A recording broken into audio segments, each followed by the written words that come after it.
오늘 우리에게 주신 하나님의 말씀을 함께 보도록 하겠습니다. 이사야 7장 1절부터 14절까지 말씀 우리 함께 보도록 하겠습니다. 사랑 그럼에도 불구하고라는 말씀을 함께 나누겠습니다. 저 한 절 여러분 한 절 교독하고 마지막 절은 합독하도록 하겠습니다. 우시아의 손자요 요담의 아들인 유다 왕 아하스가 나라를 다스릴 때에 시리아 왕 르신이 르말리아의 아들 이스라엘 왕 베가와 함께 예루살렘을 치려고 올라왔지만 도성을 정복할 수 없었다.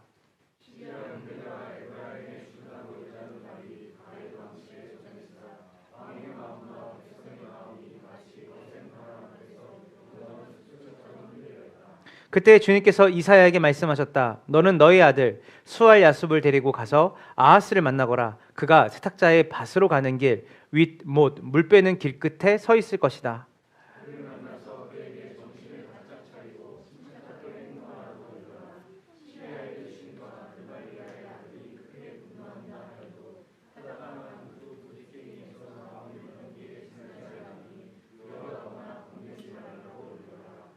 시리아 군대가 아하스에게 맞서 에브라임 백성과 그들의 왕 르말리아의 아들과 함께 악한 계략을 꾸미면서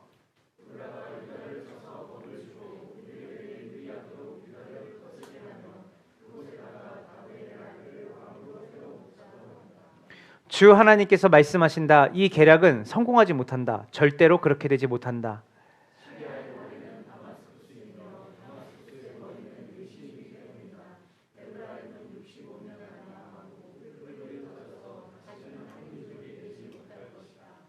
에브라임의 머리는 사마리아이고 사마리아의 머리는 고작해야 르말리아의 아들이다. 너희가 믿음 안에 굳게 서지 못한다면 너희는 절대로 굳게 서지 못한다. 너는 주 너희의 하나님에게 징조를 보여달라고 부탁하여라. 저 깊은 곳 스올에 있는 것이든 저 위 높은 곳에 있는 것이든 무엇이든지 보여달라고 하여라.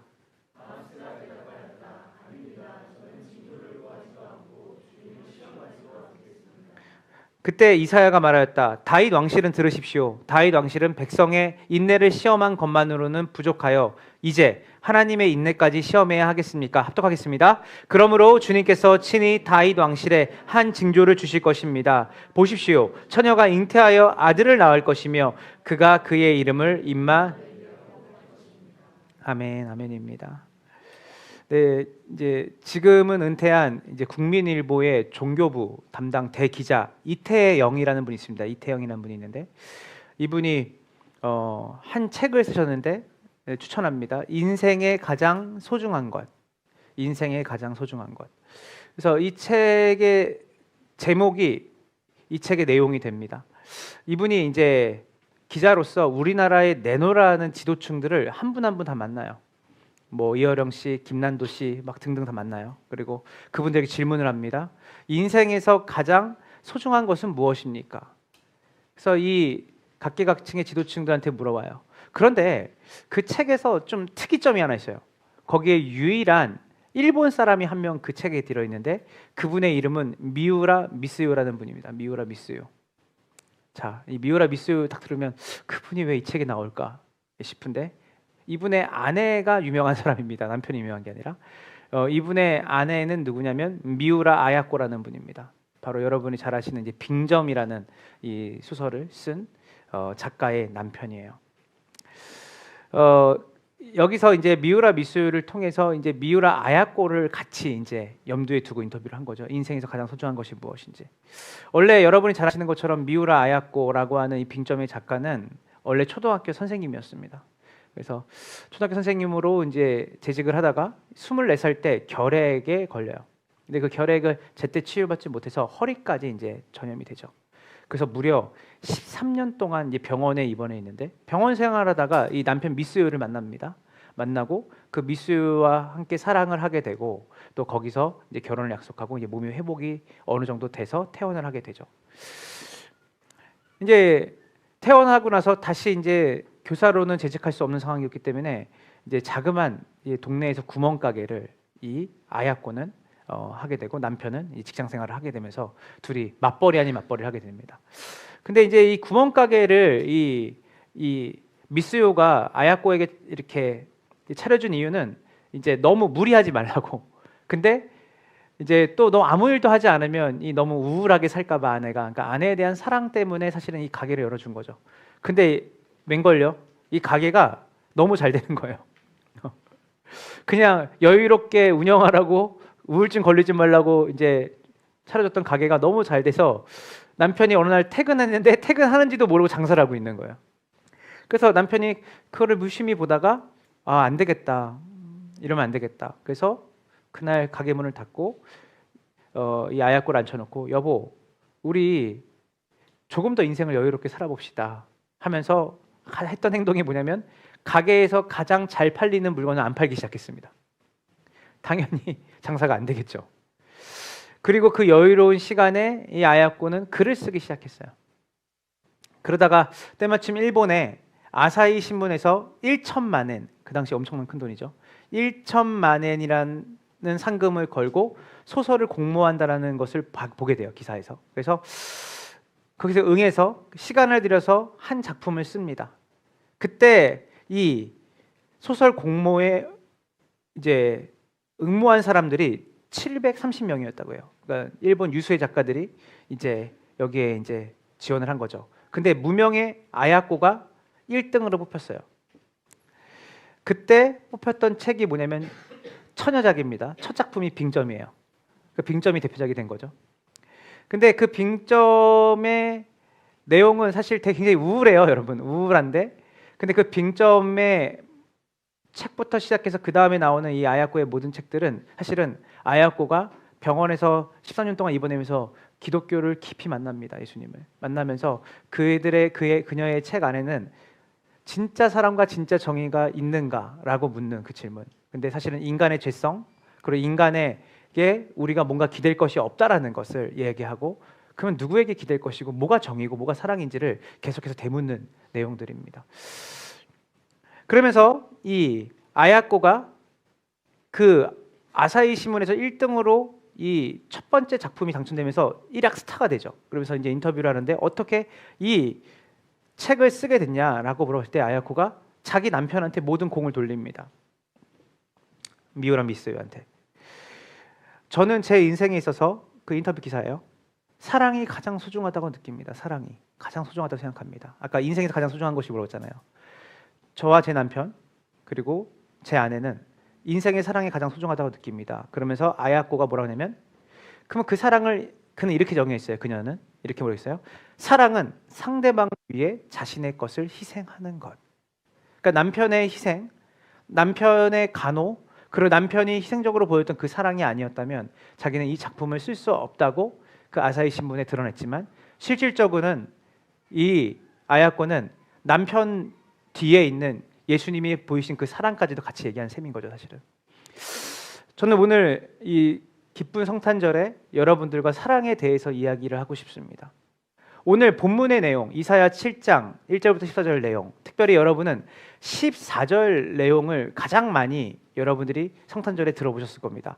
우리 다시 한번 7장 14절 읽어볼까요? 준비 시작.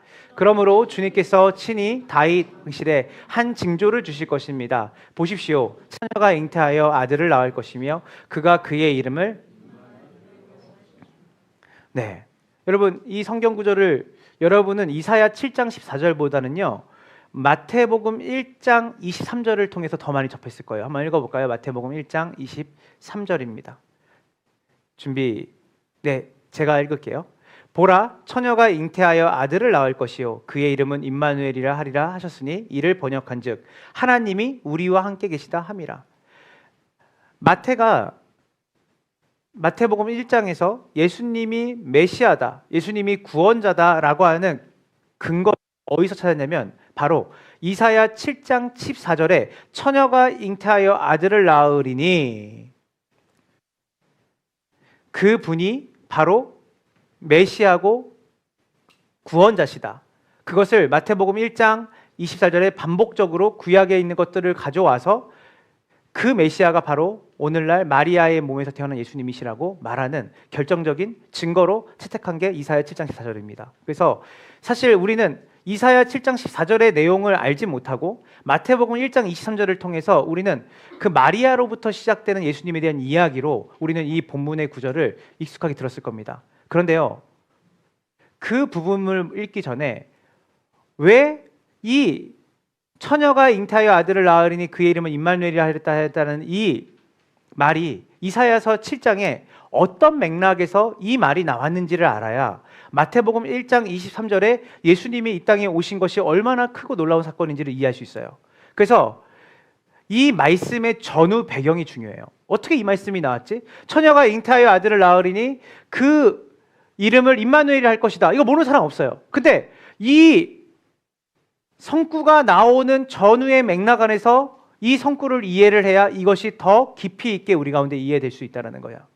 자, 그러면 이 이사야가 이 예언을 했던 이 배경을 함께 우리가 살펴보도록 하겠습니다.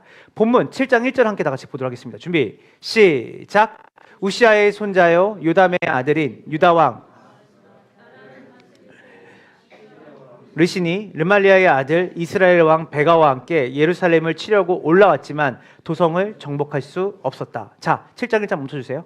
자, 아까 나왔던 메시아 예수님이 오시는 것에 대한 결정적인 성경 구절이 이사야 7장에 나오는데 7장 14절에 나오는데 그 배경을 살펴볼 때 처음 7장 1절에 뭐가 나오냐면 우시아의 손자여 요담의 아들인 유다왕 아하스가 나라를 다스릴 때에, 자, 일단 아하스라는 왕이 어떤 왕이냐면요, 북이스라엘과 남유다가 갈라진 이후로 그러니까 이스라엘 전체를 통틀어서 아합이라는 왕이 되게 악한 왕인 거 아시죠?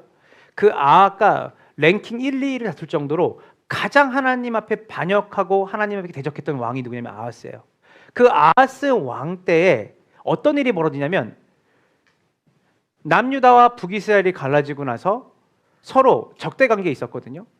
그러니까 마치 우리의 남북과의 관계처럼 그렇게 있었을 때 이 북쪽에서 이 아하스가 남유다 하나님의 통치와 다스림을 드러내야 될 그 땅의 왕으로 있었지만 가장 악한 아하스 왕 때 북쪽에 이스라엘이 쳐들어오고 또 그 옆쪽에서 아람이라고 하는 시리아가 쳐들어옵니다. 그러니까 한 나라가 쳐들어와도 감당하기 버거운데 두 나라가 함께 쳐들어오게 된 거예요. 누구 때요? 아하스 왕 때.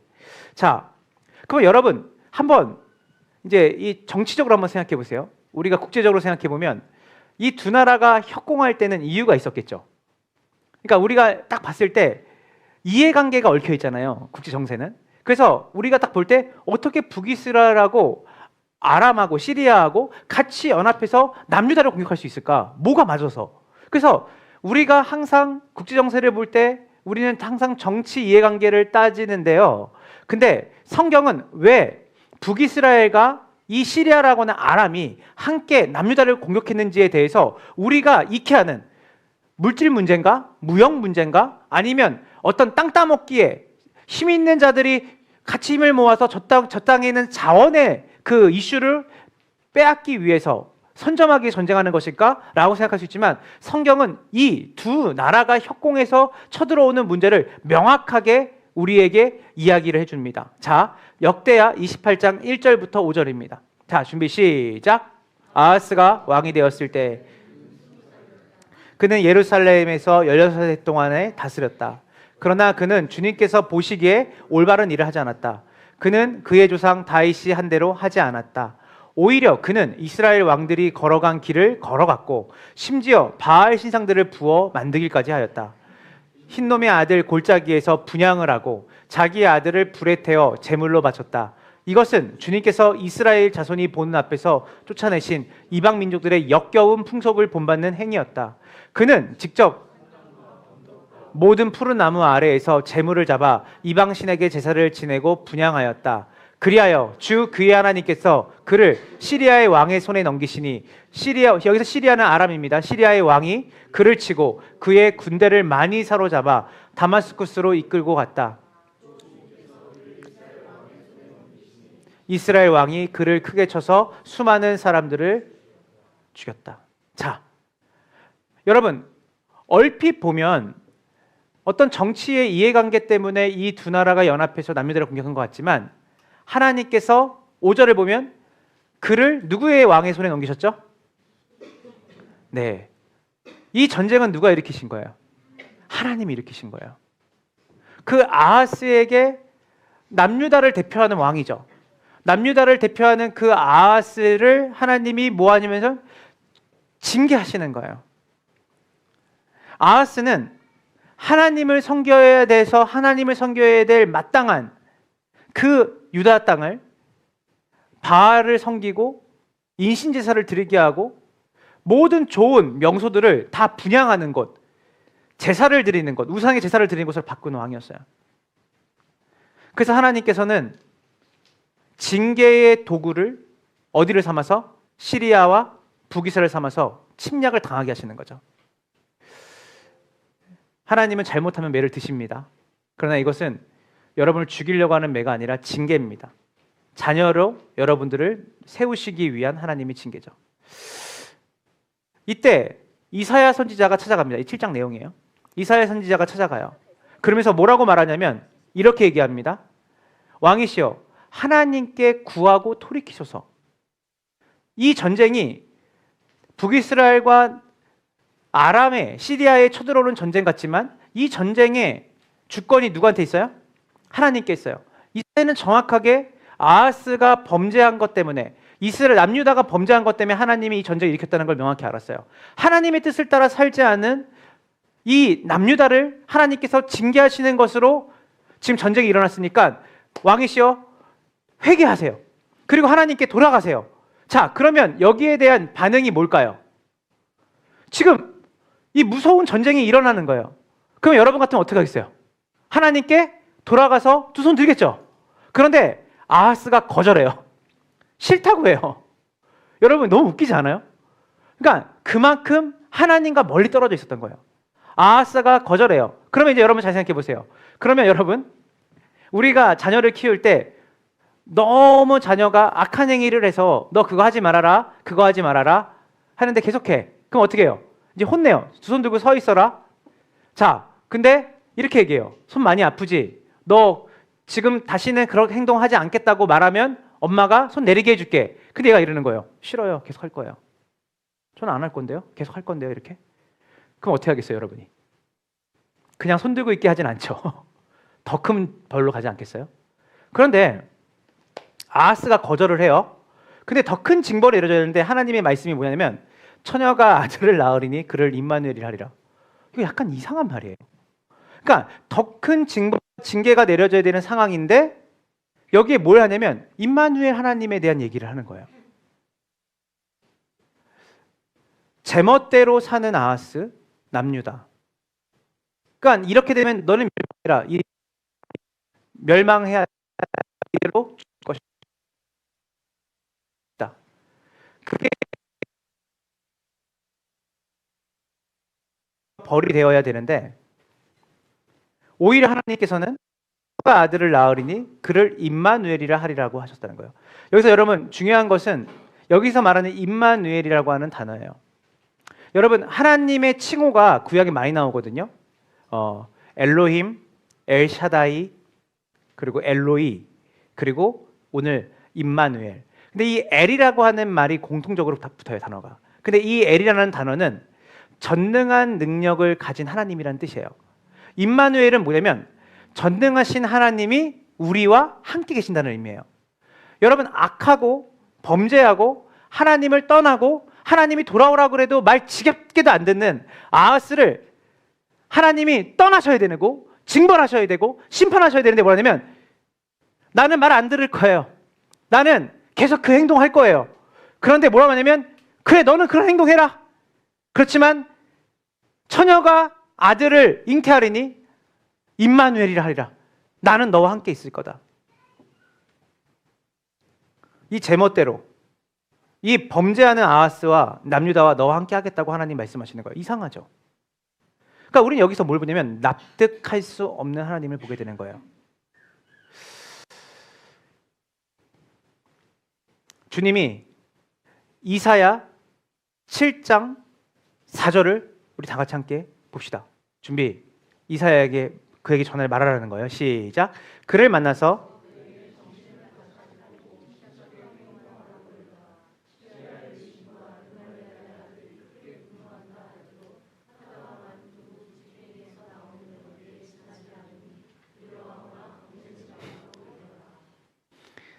두 나라가 연합해서 너를 공격한다 해도 그들을 두려워하고 낙심하지 말아라. 그들은 두 부직갱에서 나오는 연기와 같다. 멸망해야 되는데 하나님이 말 안 들어? 안 들을 건데요. 또 두려워하지 마. 내가 일단 그 두 나라를 다시 내가 제어하고 막을게. 그래서 여러분들이 역사를 보면 하나님의 아수르를 또 이렇게 세우세요. 아수르라는 나라를 이렇게 세워서 아람을 멸망시키고 북이스라엘을 멸망시키세요. 누구를 도와주시려고? 아하스를 도와주시려고. 아하스가 회개했나요? 회개 안 했어요. 근데 하나님이 어느 정도의 징계를 하다가 그들이 목구멍까지 칼끝을 들이내려는 찰나에 하나님이 막으셨어요. 징계는 내리셨지만 하나님이 그들을 아하스를 건져내셨어요. 죽이지 않으셨어요. 회개하지 않았는데도 불구하고. 우린 여기서 물음이 생겨요. 도대체 아하스는 태어날 때부터 어떤 혈통이길래 금띠를 두르고 태어났나?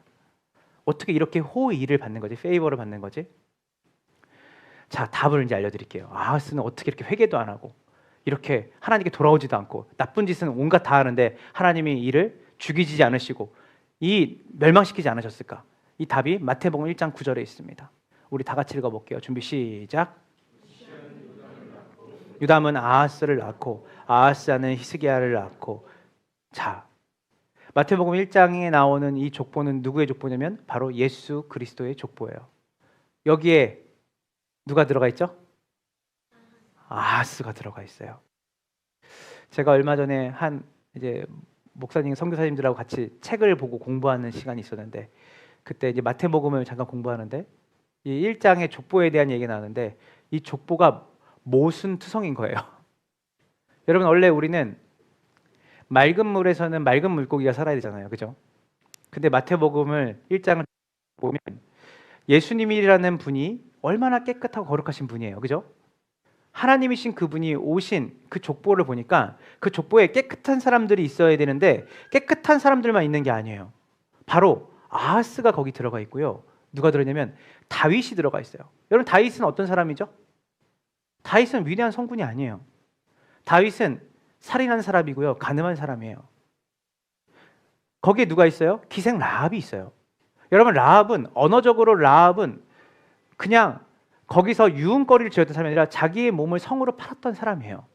그러니까 하나님이 하지 말랬던 간음을 가장 많이 저질렀던 사람이에요. 그러니까 예수 그리스도의 족보에 그 로안 윌리엄스라고 하는 영국의 가장 위대한 목회자 중에 한 명은 뭐라고 하냐면 이 족보만큼 모순되는 게 있을까 싶다 이거 해요. 깨끗한 물에 깨끗한 물고기가 살아야 되는데 더럽고 흙탕물 같은 그곳에 예수님이 오셨다라는 그 족보가 우리에게 여기서부터 맞지가 않는 거죠. 그런데요, 여러분, 이 족보에서 가지고 있는 의미가 어떤 의미입니까? 그 아하스의 자리에 누가 있는 거예요? 여러분이 있고 제가 있는 거예요. 그 다윗의 자리에 누가 있는 거예요? 제가 있는 거예요. 기생 라합의 자리에 누가 있는 거예요? 바로 여러분과 제가 있는 거예요. 비록 아하스가 흠이 많고 깨끗하지 못했지만 하나님이 한 번 택하신 이스라엘 남유다는 하나님께서 인내하면서 끝까지 포기하지 않고 결국은 그라는 하나님의 약속이 이루어지는 것이에요. 이사야 49장 15절부터 16절을 함께 보도록 하겠습니다. 준비 시작.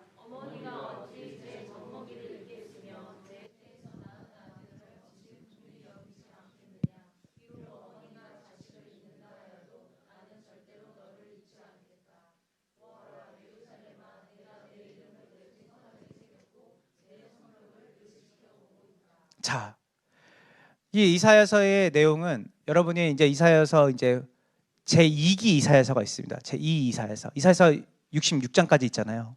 그러면 절반은 심판과 하나님의 그 분노에 대한 거예요. 이스라엘, 너 이렇게 살지 말아라. 근데 그 다음부터 하나님 후반기에 들어가면 이사야서의 후반이 들어가면 뭐예요? 회복을 말씀하시는데 하나님 뭐예요? 때리는데 하나님이 이렇게 말해요. 하나님이 징계할 건데 이렇게 얘기를 해요. 여인이 어찌 그 젖 먹는 자식을 잊겠냐? 여러분, 저는 젖을 아이를 먹이면서 키워본 적이 없어요, 실제로. 근데 여러분, 한번 상상해 보세요. 남성분들도 그렇고. 여기에 아이를 모유로 키우는 엄마들이 있으실 겁니다. 근데 여러분 생각해 보세요. 내가 모유로 키운, 내가 내 젖을 먹고 자란 아이를 잊어버리는 부모 있습니까? 없죠. 하나님 뭐라고 말하냐면 자기 태에서 난 아들을 어찌 긍휼히 여기지 않겠냐, 불쌍히 여기지 않겠냐, 내가 어찌 그를 잊겠느냐. 하나님이 이스라엘을 향한 하나님의 마음이에요. 바로 여러분을 향한 하나님의 마음이죠. 또 로마서 10장 20절 21절은 바울이 이사야서를 인용해서 한 말입니다. 좀 시작. 또한 이사야는 매우 담대하게 이렇게 말씀을 전하였습니다. 나를 찾지 않는 사람들을 내가 만나주고 나를 구하지 않는 사람들에게서 내가 나타났다. 또한 이사야는 하나님께서 이스라엘을 보고 복종하지 않고 거역하는 백성에게, 제가 존경하는 목사님이 은퇴 목사님인데 박영선이라는 목사님이 본인의 인생에서 가장 좋아하는 성경 구절이 이 구절이래요. 다시 로마서 10장 20절 볼까요? 또한 이사야는 매우 담대하게 이렇게 말씀을 전하였다. 어릴 때는 이게 왜 가장 좋아하는 성구실까? 그 목사님이. 근데 지금 40대 중반을 가니까 알겠어요. 어떤 마음인지 그분이. 나를 찾지 않는 사람들에게 내가 만나주고 나를 구하지 않는 사람들에게 내가 나타났다. 이게 성탄절입니다. 여러분이 예수님을 찾아서 그분이 여러분을 만나준 게 아니라 주님을 거부하고 주님을 따르고 싶지 않은 죄성 가운데 살아가며 어둠 가운데 있는 여러분에게, 요한복음 1장은 명확하게 얘기하죠. 빛이 어둠 가운데 왔으나 어둠은 빛을 알아보지 못해요. 여러분이 하나님을 구한 게 아니라 하나님이 여러분에게 나타나신 것이죠. 그리고 복종하지 않고 21절이죠. 거역하는 백성을 향해 나는 하루 종일 손을 내밀고 있었다. 지금도 여러분에게 주님이 손을 내밀고 있는 줄 믿으시길 간절히 소망합니다. 하나님은 자신이 한번 택하시고 구원하시기로 한 백성은 그의 행위를 넘어서 존재 자체를 사랑하세요. 이게 굉장히 중요해요. 우리 아내가 첫째 아이를 이제 가졌을 때, 이제 저희가 이제 결혼한 지 한 5개월이 됐을 때 첫째가 생겼습니다. 그래서 임태기를 이제 하고 검사를 하고 이제 병원에 갔는데, 병원에 갔다가 이제 나오면서 이제 이전에 저희 이제 장모님이 한 5개월쯤 다 돼갔을 때 그냥 지나가시는 말로 이런 말 했어요. 아이가 안 생기는 거 보니까 혹시 뭔가 좀 이렇게 몸에 이상이 있는 거 아니야? 이렇게 지나가면서. 그러니까 5개월도 안 됐는데. 그래서 그때는 이제 그 마음인 거죠. 건강한 이렇게 남자 여자가 결혼해서 그렇게. 그래서 아내도 그렇고 저도 그렇고 내심 아이가 빨리 생기기를 바랬던 거죠. 근데 아이가 생긴 거를 이제 서울 여성병원에서 이제 확정을 받은 거예요. 받았는데 크기를 잴 수도 없죠. 뭐 1cm도 안 되니까. 그리고 나와가지고 이제 가장 먼저 이제 장모님에게 연락드렸어요. 유정이가 아이가 생겼습니다. 했더니 장모님이 막 엄청 좋아하시는 거예요. 옆에 장인어른하고. 그리고 나서 아버지에게 전화했는데 아버지가 운전 중이셨나 봐요. 했더니 아버지가 너무 좋은 소식이다. 너무 좋아하시는 거예요. 근데 제가 거기서 마음이 울컥했던 거는 이렇게 좋아하시는 부모님이 아니었어요. 여러분, 그때 이 째 아이가 막 태어나서 어제도 밤에도 막 할머니 할아버지 전화해서 또 고모하고 고모 전화해서 이렇게 말해요. 내일이 크리스마스니까 크리스마스 인사를 하러 전화했대, 밤에. 그래서 메리 크리스마스예요. 막 이렇게 해요. 그랬더니 할머니 할아버지가 좋아하시죠. 고모가 좋아해요. 자, 이건 뭐예요? 걔가 사랑받을 만한 행동을 했기 때문에 거기에 대한 반응으로 기뻐하는 거잖아요. 근데 지금 아이가 생겼어요라고 하는 이 존재는요, 1cm는커녕 0.8mm도 안 돼요. 근데 이 아이가 존재 자체로 생겼다는 것만으로 온 가족이 너무 기뻐하고 너무 좋아하는 거예요. 여러분, 어떤 행위가 아니라 존재 자체를 사랑한다는 것, 그것이 바로 하나님께서 우리에게 보여주신 사랑이라는 거예요. 임마누엘 하나님은요, 우리와 함께 하신 하나님은 우리가 행위적으로 하나님을 떠나고 하나님 앞에 범죄하고 하나님께 반역했다고 해서 우리를 떠나시는 분이 아니에요. 임마누엘은 끝까지 우리를 포기하지 않고 붙드시는 하나님의 사랑을 의미해요. 여러분 성경을 보면요, 베드로의 이야기가 나옵니다. 여러분 베드로가 예수님을 몇 번 부인했죠? 3번 부인했어요. 3번 예수님 모른다고 했어요. 가장 예수님을 사랑한다고 말했던 그 예수님을 3번 떠났어요. 여러분, 그런데 예수님이 그 베드로에게 찾아가셔서 뭘 말하냐면, 너가 나를 사랑하는 것보다 내가 너를 더 사랑한다라고 하는 것이 그 요한복음 마지막 장의 내용이에요. 너는 네가 나를 사랑한다고 생각했지, 너가 그 행위를 했기 때문에 너가 나에게 사랑받는다고 생각했지, 그게 아니야. 너가 실패했잖아. 근데도 나는 여전히 너를 사랑한다. 그게 베드로의 결말이에요. 여러분, 호세아서를 보면 고멜 이야기가 나옵니다. 하나님이 그 거룩한 호세아 선지자에게 고멜이라고 하는 그 기생 고멜에게 장가를 가라고 말씀하세요. 그리고 고멜과 결혼했어요. 했는데 고멜이 계속해서 남편을 떠나요. 떠나서 살아요.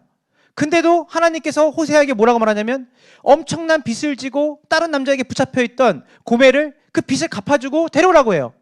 이건 어떤 엄청난 순애보가 아니에요. 바로 하나님께 범죄하고 하나님을 떠난 하나님의 백성들을 향한 하나님의 마음이 얼마나 큰지를 보여주시는 장면들이에요. 구약과 신약이 동일해요.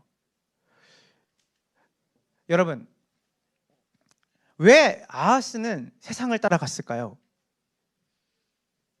왜 아하스는 우상숭배했을까요? 왜 남유다는 하나님을 떠났을까요? 하나님의 방법보다 세상의 방법으로 사는 것이 더 매력적이고 좋아 보였기 때문이에요. 근데 이게 우리의 모습이잖아요. 이게 여러분의 모습이고 저의 모습이고 우리 모두의 모습이잖아요. 근데요, 중요한 건 뭐냐면요, 주님이 다 아세요. 우리가 세상을 얼마나 사랑하는지, 우리가 얼마나 주님의 방법보다 세상의 방법을 더 귀하게 여기는지 주님이 다 아세요. 근데 중요한 건 뭔지 아세요? 그럼에도 불구하고 주님이 우리를 포기하지 않으세요. 그럼에도 불구하고 주님이 우리를 대신해서 싸우세요.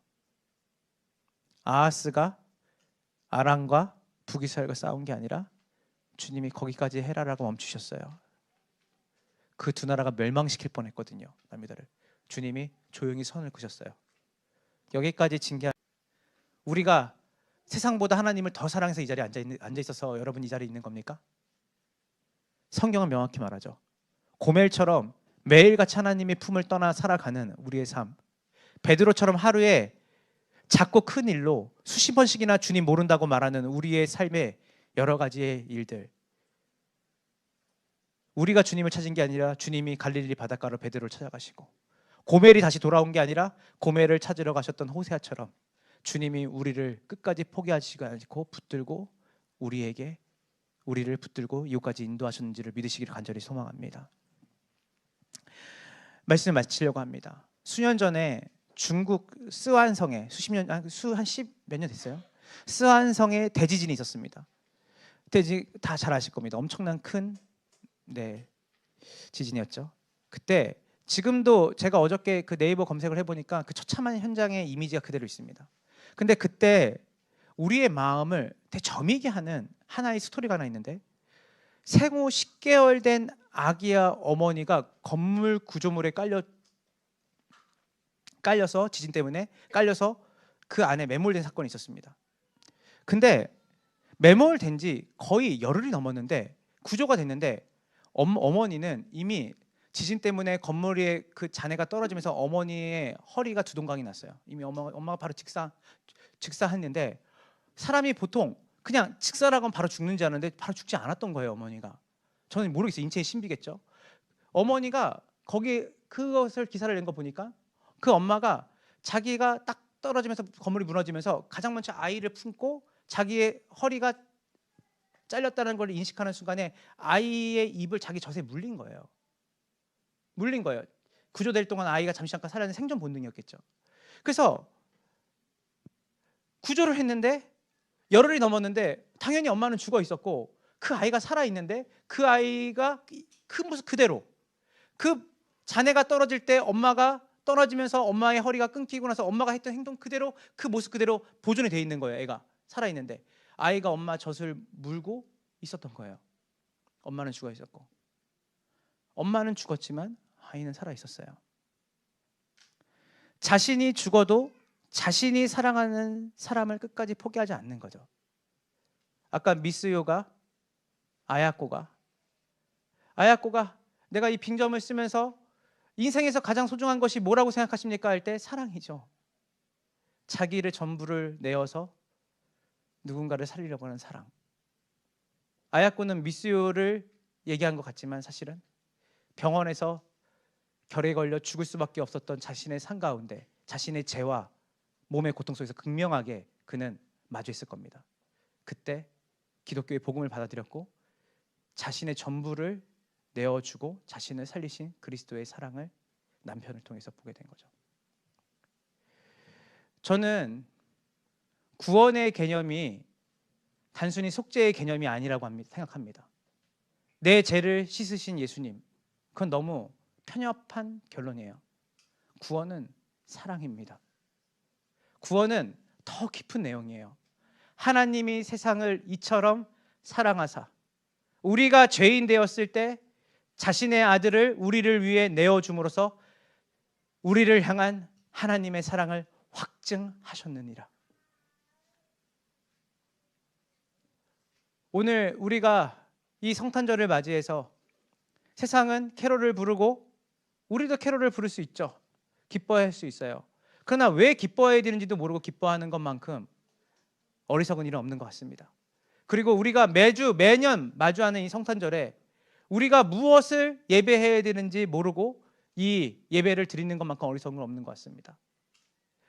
성탄절은 왜 기쁘냐면 자격 없는 자에게 행위를 요구하지 않으시고 성과를 요구하지 않으시고 우리를 있는 그대로 사랑하셔서 자신의 전부를 내어주심으로 세상 끝날까지 내가 너희와 함께 있음으로 너희를 내가 붙잡고 인도할 거야 라고 하는 하나님의 사랑이 이 성탄절에 우리의 심령 가운데 마음 가운데 깊이 새겨지는 은혜가 여러분에게 있기를 간절히 축원합니다.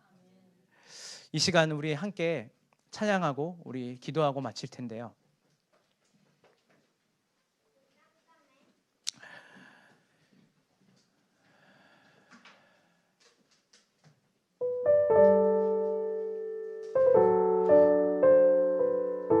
제가 지난번에도 같이 나눴지만 고 오카는 목사님이 돌아가시기 전에 지금 이제 내년이면 은퇴시죠. 삼일교회 송태근 목사님이 그 오카는 목사님 돌아가시기 전에 교회갱신 협의회에서 협의회가 있는데 거기서 마지막 인터뷰를 진행했습니다. 거의 이분의 생명의 그 등불이 꺼져갈 때쯤이었어요. 오카는 목사님이 진짜 손도 벌벌 떨면서 인터뷰에 있는데 이렇게 물었죠. 송태근 목사님이, 목사님 목회를 하면서 가장 보람있던 순간이 언제입니까? 했을 때 오카는 목사님이 그렇게 물어보는 송태근 목사님이 되물었어요. 송 목사는 언제 가장 목회할 때 보람이 있었나?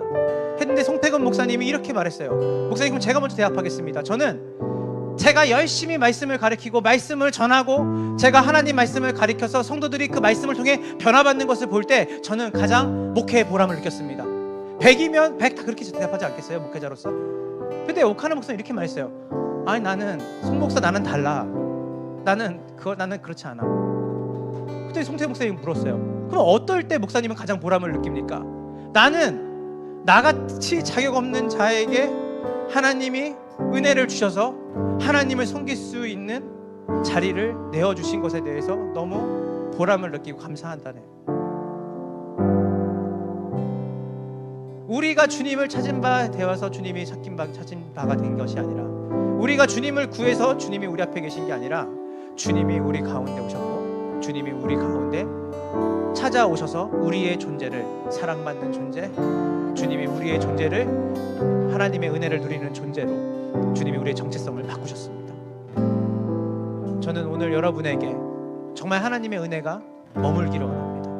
여러분에게 하나님의 사랑이 누려지기를 원합니다. 지금 이제 함께 찬양할 찬양은요, 제가 첫 사역을 이제 경기도 일산에서 했거든요. 그때 일산에서 했는데 작은 교회에서 첫 사역을 시작했습니다. 주일학교 애들 6명이었어요. 그때 그 교회 사역자는 제가 유일했습니다. 그리고 제가 전도한 친구가 교사로 같이 하겠다고 해서 저랑 첫 사역지를 따라갔습니다. 근데 그 친구랑 아침 8시 반까지 주일날 그 교회를 가면 1부 예배를 드리고, 그 다음에 주일학교 아이들 6명을 다 한 명씩 데리고 와요. 차로 이동해가지고 데리고 와서 안 씻은 애 되어 있으면 가서 다 씻겨가지고 앞에서 기다렸다가 태영 아파트 앞에 가서 다 태워가지고 와요. 거의 전원 추석입니다. 우리 둘이서 정말 그렇게 열심히 했어요. 그러면 애들이 오면 애들 주일학교하고 공부하고, 그래 그 아이들하고 다 놀아주고, 애들 점심 먹이고 오후까지 같이 놀아줍니다. 부모님들이 좋아하세요. 그리고 나서 이제 우리가 교회에서 나이 드신 권사님이 식사를 차려주시면 식사를 둘이서 먹고 집에 오면 항상 7시, 8시, 늦으면 9시였어요. 그렇게. 근데 그 친구가 차가 조그만 노란색 경차가 하나 있었는데 그 차를 타고 늘 자유로를 건너서 인천으로 와요. 오는데 그날 여름이었어요. 그 해가 여름이었는데 지금도 기억이 나요. 해가 뉘역뉘역 짓는데 이 친구가 이런 말해요. 장석아, 내가 요즘 이 찬양 너무 많이 듣는 찬양인데 이번 한 주에 100번도 넘게 들었어. 아 그래? 어떤 찬양인데 한번 들어볼래? 그래서 그 찬양을 같이 들었어요. 들었는데 이 친구가 이런 말해요. 내가 이거 왜 100번 들었는지 알아? 왜? 믿어져서. 이 찬양에 나오는 이 가사가 다 믿어져서 너무 감사해서 100번 들었다는 거예요. 아 그래? 그리고 나서 제가 처음 들었을 때는 그냥 들었는데 두 번째 들으면서 이 가사를 계속 묵상하면서 들으니까 너무 은혜가 돼서 남자 둘이서 그날 운전석 부조석에서 둘이 말없이 울면서 갔어요. 찬양 들으면서. 저는 오늘 말씀 여러분이 기억하면서 오늘 이 찬양 같이 우리가 부르면서 곡조 있는 기도로 우리가 하나님 앞에 주님의 사랑을 내가 신뢰하고 주님의 사랑 앞에 감사하며 반응하는 성탄이 되기 원합니다라는 그 소원을 가지고 함께 찬양하며 나갔으면 좋겠습니다. 아버지 사랑 내가 노래해, 아버지 은혜 내가 노래해, 아버지 은혜 내가 노래해, 다시 한번 아버지 사랑 내가 노래해, 아버지 사랑 내가 노래해, 아버지 은혜 내가 노래해, 아버지 은혜 내가 노래해. 그 사랑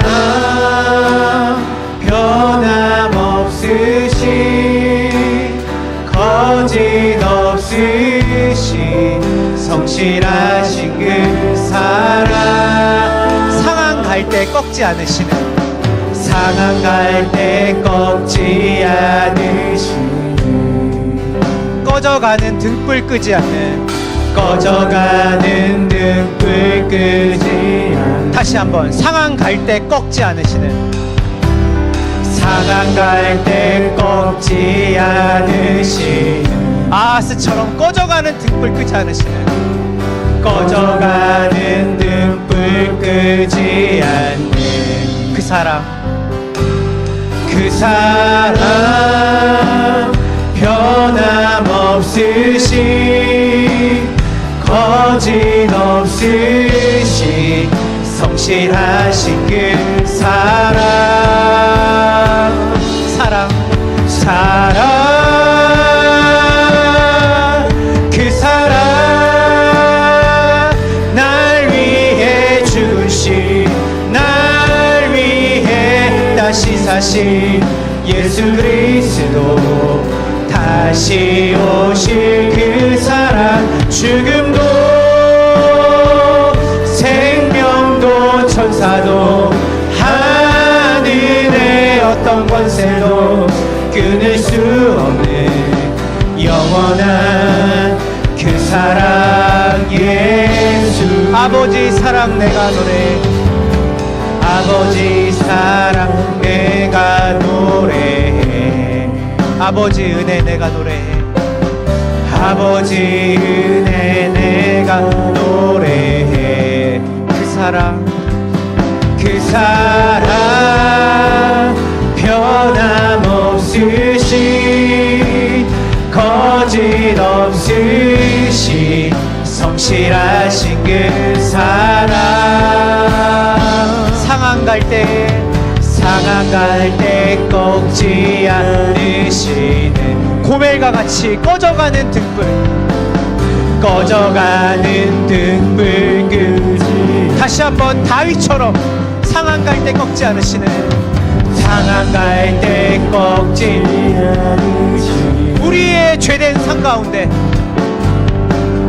꺼져가는 등불 끄지 않는 그 사랑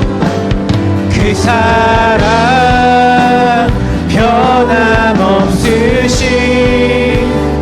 거짓없으신 성실하신 그 사랑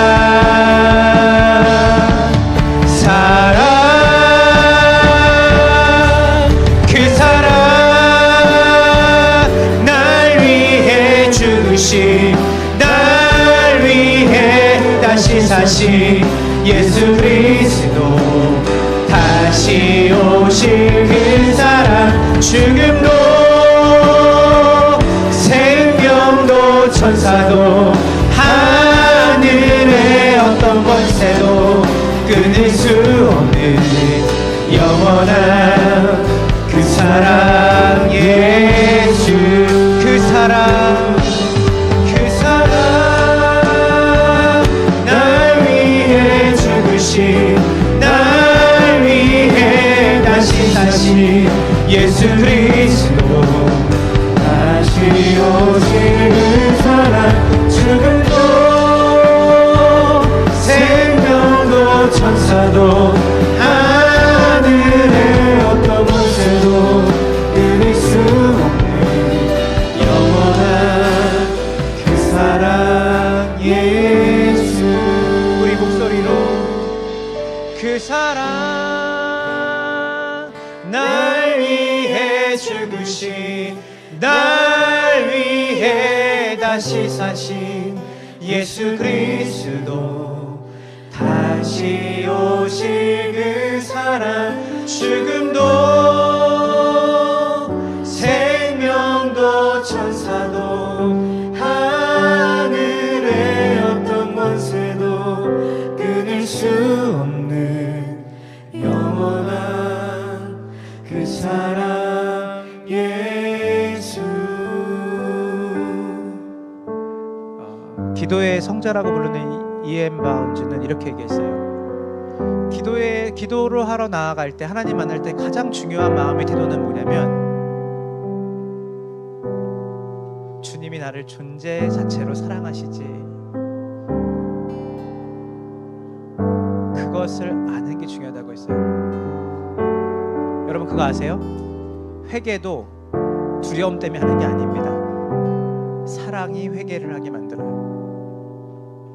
내가 이렇게 살았는데도 주님이 여전히 날 사랑하시는데 그 사랑이 너무나 감사해서 이게 너무 싫은 거예요. 이렇게 살아가는 게. 누가 강요하지 않아요, 회개를.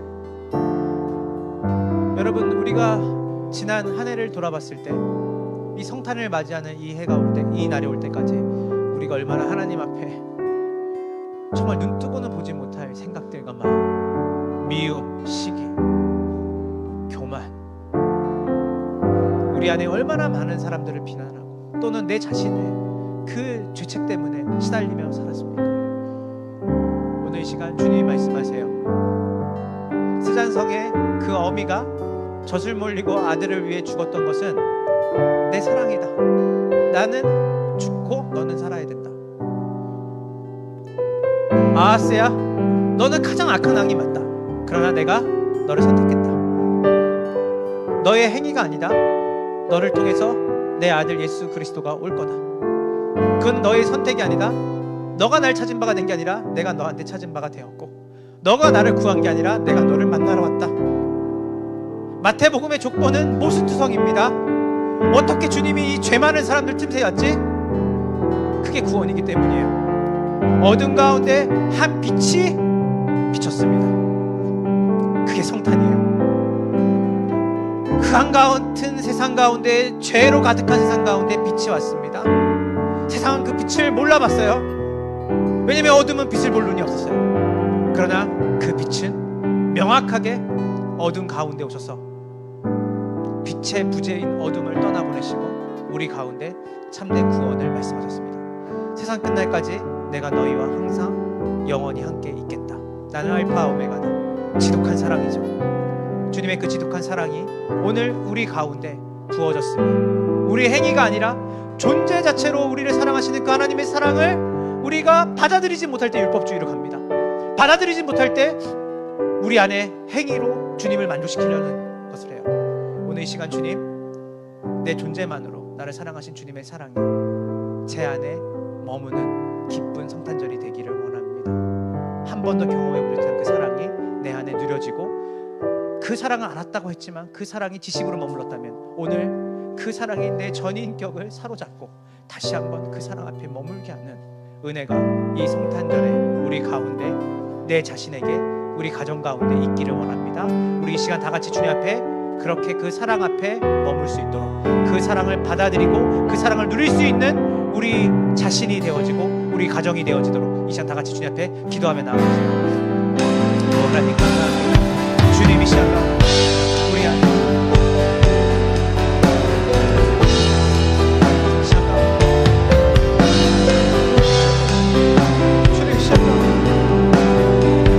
너가 어떤 내가 너를 사랑하고 처녀가 잉타의 아들을 낳고 그의 임마누엘이야.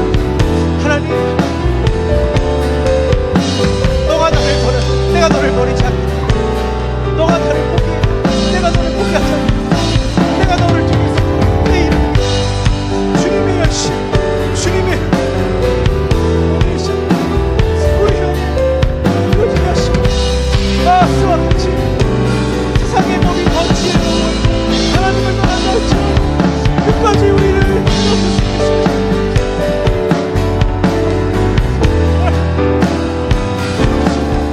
이 성탄 우리가 하나님의 사랑을 경험합니다.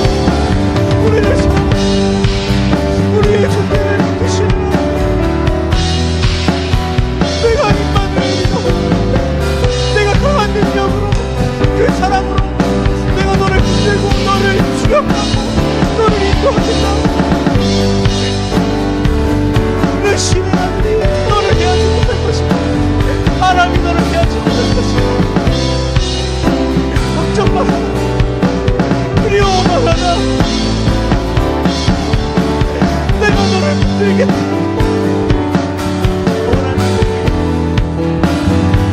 주님이 아니 이 땅에 오신 우리를 돕게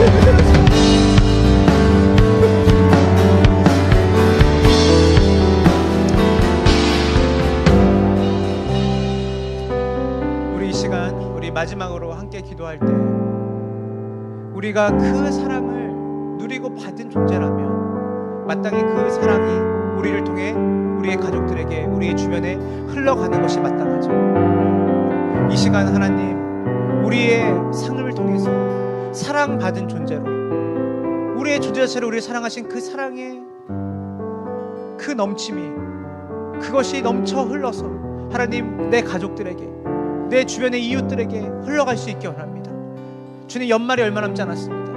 2025년의 마무리, 2020년이 넘어가는 것이 반복적인 해의 넘김이 아니라 우리 안에 진정으로 원수를 사랑하고 진정으로 용서할 수 없는 사람을 용서하고 정말 내가 다 이해되지 않는 것들을, 그들의 존재를 불쌍히 여기고 긍휼히 여기는 존재 자체를 사랑하시는 하나님의 사랑이 이미 죄인 된 우리에게 부어졌던 것처럼 그 사랑을 받은 자로서 그 사랑이 우리의 이웃에게, 우리의 가정에 흘러갈 수 있도록 하나님 우리를 들어 사용하여 주시옵소서.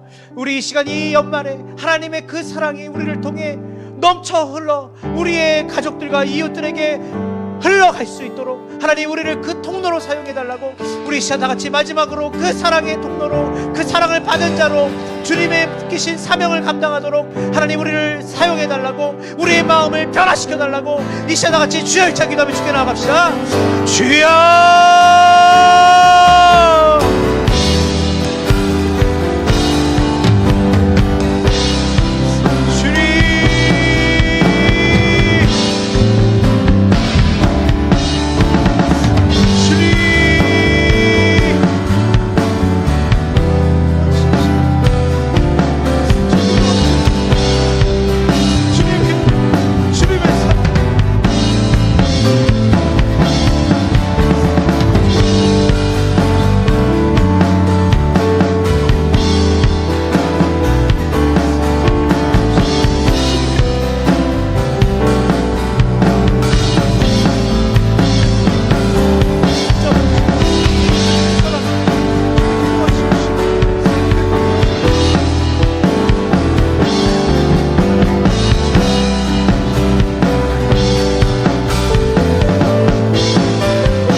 보라, 처녀가 잉태하여 아들을 낳으리니 그의 이름을 임마누엘이라 하리라.